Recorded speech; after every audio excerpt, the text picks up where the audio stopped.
Daf Yomi, Tractate Bava Metzia, page 57a, top of the page with the words Mahu Liminkat. Liminakit Mechal Minayu. This is Rav's dilemma. What is the halacha? Is it permitted for one to take some of the kernels and eat from them? Is their legal status like that of kernels cast into a jug, and the sacrifice of the Omer offering rendered their consumption permitted? Or perhaps he subordinated them to the ground, and their legal status is that of seeds that did not take root, or they are therefore forbidden. The Gemara concludes the dilemmas shall stand unresolved. Teku. And this is the 147th Teku in Talmud Bavli, according to the book of Rabbi Aaron Yehoshua Pessin, who wrote a Sofer called Teku. And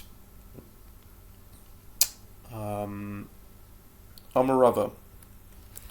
Rava said that Rav Chasa said, Amar Rav Chasa by Rav Ami, raises a dilemma with regard to those matters that are not subject to halachot of exploitation. Is the halacha that they are not subject to exploitation where the disparity in the price is 1/6, but they are subject to nullification of the transaction when it is greater than that? Or perhaps they are not subject to nullification of the transaction either. Rav Nachman said, Rav Chasa then said that Rabbi Ami resolved this dilemma and said, they are not subject to exploitation. They are subject to nullification of the transaction. Rabbi Yonah said, this ruling applies to consecrated property. Rabbi Yirmiyah said it applies to land, and both of them said it in the name of Rabbi Yochanan. They are not subject to exploitation. They are subject to nullification of the transaction. The Gemara comments, the one who states that this ruling applies to consecrated property, all the more so does it apply to land. The one who states that this ruling applies to land states it only with regard to land, but it does not apply to consecrated property in accordance with the opinion of Shmuel. As Shmuel says, consecrated property worth 100 dinars that one desacralized upon a coin worth 1 pruta is desacralized.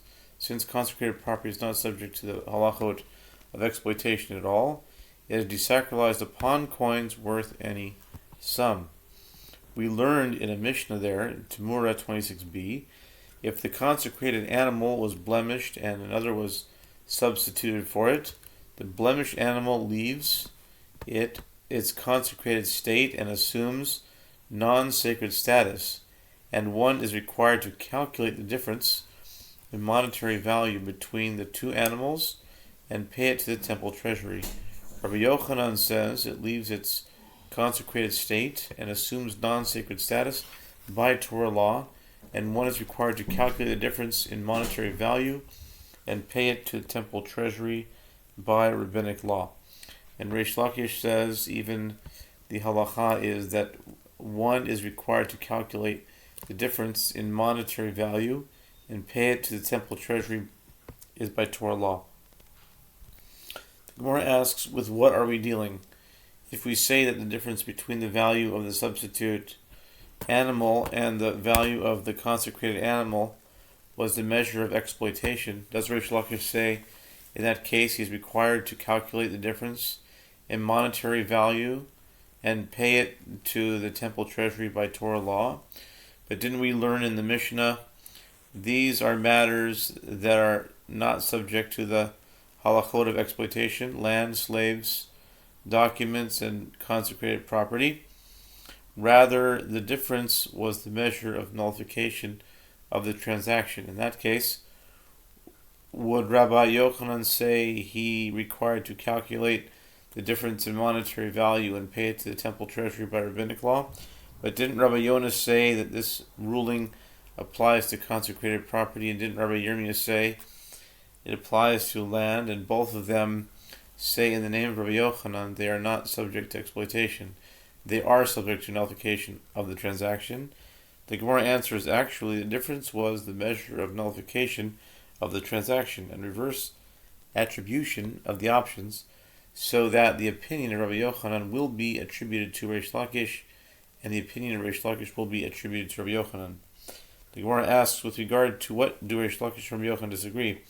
They disagree with regard to the halacha of Shmuel, as Shmuel says, consecrated property worth 100 dinars, that one desacralized upon a coin worth 1 pruta is desacralized. One sage, Reish Lakish, accepts the opinion of Shmuel, and therefore the consecrated article is desacralized by Torah law, and the requirement to calculate and pay the difference is by rabbinic law. And one sage, Rabbi Yochanan, does not accept the opinion of Shmuel, and he therefore holds that the requirement to calculate and pay the difference is by Torah law.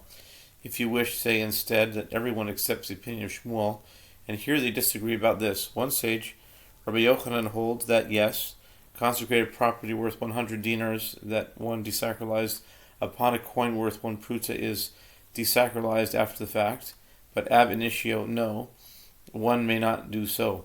Therefore, one must nevertheless pay the difference to the temple treasury by Torah law. And one sage, Reish Lakish, holds that the opinion of Shmuel applies even ab initio. Therefore, the requirement to pay the difference to the temple treasury is by rabbinic law.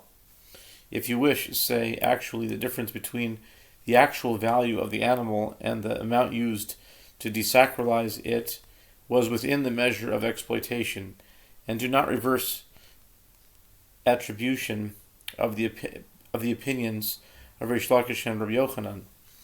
And they disagree with regard to the opinion of Rav Chizda, who said, what is the meaning of they are not subject to the halachot of exploitation?